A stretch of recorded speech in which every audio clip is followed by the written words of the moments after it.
Lance Zierlein is joining us, NFL draft analyst, NFL.com. Been doing this for 21 years. So, usually you get to a draft. Somebody told me this years ago, and there's about one player a draft. It was Bijan Robinson, the running back from Texas, I think it was last year, where you get what you call a clean player. There's literally nothing you worry about. I had talked to a GM. He's like, he doesn't fumble. He's a good kid. He runs. He blocks. You're not going to draft him number one. But Patrick Willis came out of Ole Miss, and I remember somebody saying, that's a clean player. He's going to work wherever he goes. Is there a player that you look at in this draft, Lance, and you just, regardless of where he lands, it's just going to work? You're going to love this because it's going to tie into what you just talked about. And I'd say it's Graham Barton, who's going to be a center or a guard coming out of Duke, who I expect to go sometime around 19, 20, 21. He's as clean as you're going to find. I mean, he's got good size for an interior lineman, has tackle experience, and some teams are going to potentially take a look at experimenting with keeping him out of tackle despite having sub 33-inch arms, which are short for the position. But what you have is a guy who has, ACC pass protection experience at the tackle. You move him inside to guard. He has terrific technique, great hand placement, unlocks his hips, knees, ankles, is very loose in his lower body, and can create good leverage. I think he's consistent with his body control and core strength, makes him a very consistent point of attack blocker. I think when it comes to cleanest prospect in the draft, we're probably talking about an interior lineman, which happens to be the position that you just got done talking about, is one of the best hit rate positions. So, Jayden Daniels is interesting. I talked to somebody who is very much in your space, and he sent me his breakdowns on the quarterbacks last night. Strengths, weaknesses. The JJ McCarthy thing was not pretty. He's not a fan of him. And one of the things he said is it was not an NFL experience. When he has a clean pocket, a good run game, time, can set, can throw. It's nice, but misses easy stuff. Not a big arm. There's a Mitch Trubisky feel where he's athletic, but things have to be perfect. The sight lines for him to throw. He just was not a fan of McCarthy. He thinks he needs the right fit. Like Minnesota, it works. A lot of other places, it doesn't. Do you view McCarthy as a flawed player where his college experience is nothing close to what the NFL is asking?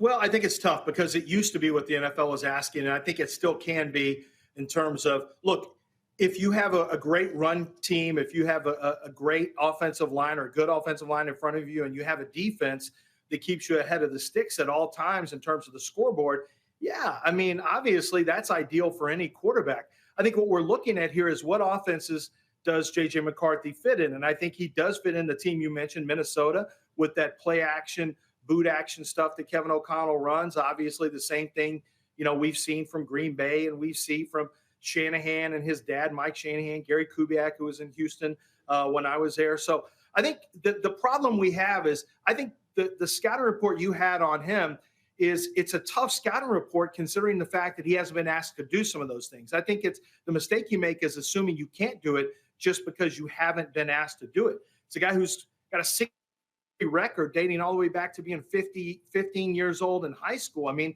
all he does is win. Now, people don't like hearing that, but NFL teams really believe that there are certain quarterbacks that have winning characteristics and leadership. And I think some of the things you have to look for in him are intangibles.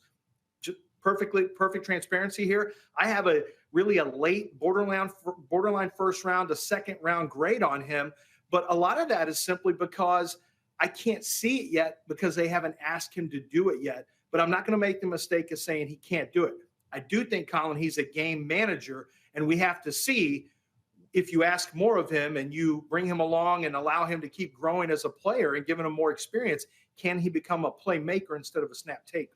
So it's interesting. I saw another story today with another scout that was concerned about Caleb Williams.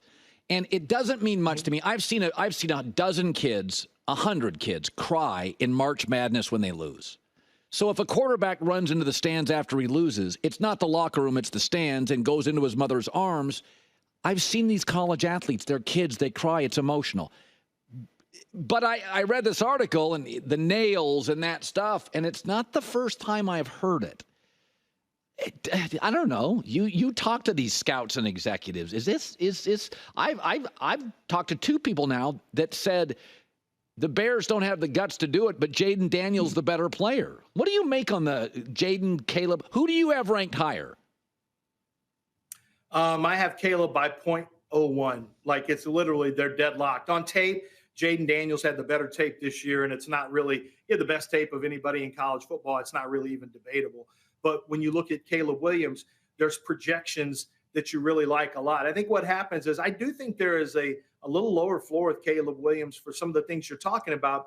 But listen, I think you have to be honest here. Some of this is generational, because if you talk to younger scouts and younger coaches, I think one of the things you're going to get is, that's players today, and it's just what it is. And I think too much is being made out of how he wants to look, because a lot of players are going to be that way across the board in any sport. So if you're more old school, it's going to bother you a lot. But if you're one of the younger coaches and a new school coach, I don't think the nails are going to bother you. I don't think the aloof attitude is going to, as long as you get good reports from players who he played with. A lot of these guys are very honest about teammates when they talk to teams. So if the teammates are in with him, Colin, if the coaching staff is in with him, if you're getting good reports there, and then you play the game of poker where you're trying to assess and read him in that short period of time you have, like Ryan Poles and Ian Cunningham and Matt Eberflus and the Bears have, well, then they have to come up with an idea of balancing, future leadership qualities versus the talent on the field. And I think they're more than comfortable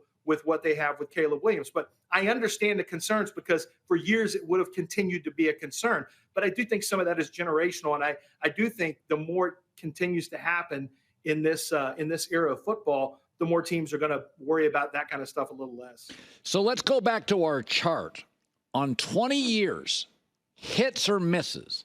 So offensive linemen hit, quarterbacks, linebackers, edges, D tackles hit half the time.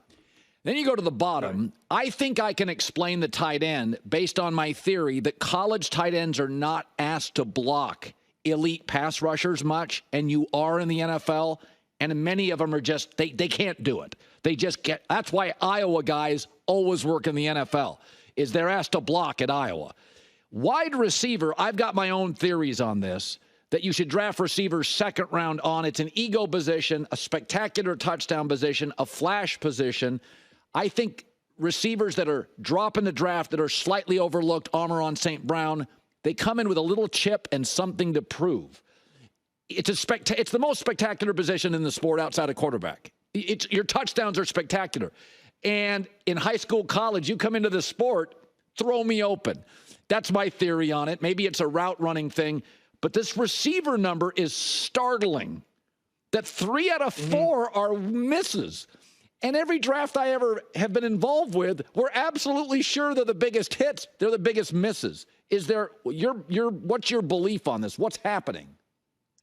I mean, if you go back historically, you find a lot of the wide receiver position is height, weight, speed. So a lot of it is based more on traits. Sometimes in actual football, they used to lean really heavily. Justin Hunter was an example. The guy from Darius Hayward Bay is another one, a traits-based guy. And I think that's one of the reasons is more was Aurelius Ben. A lot more was put into height, weight, speed, as opposed to some of the football elements, the wide receiver elements of the position.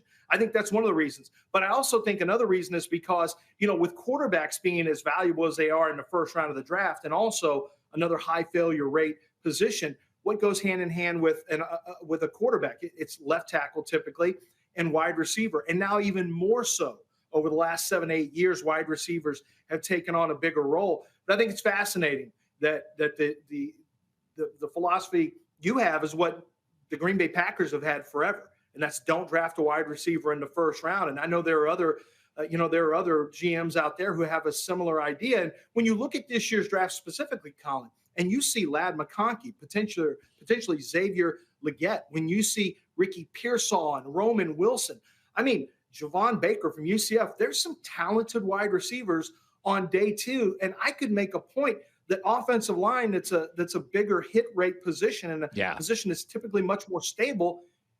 is more important to draft earlier than wide receiver because you can get starters in the second and third round. Yeah. Packers don't do first-round wide receivers. It's whatever it is. Nope. It's interesting. But the miss rate on wide receivers, it literally is startling. 75% miss in the first. That is crazy. Lance is always NFL.com, co-host of The Bench on 97.5 in Houston. As always, my friend, can't wait, and thanks for your stuff.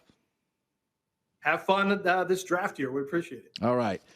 Hi, everybody. It's me, Uncle Colin. Subscribe here to get the latest from the herd, including exclusive behind-the-scenes videos and more, wherever you may be, however you may be watching. Thanks again for making us part of your day.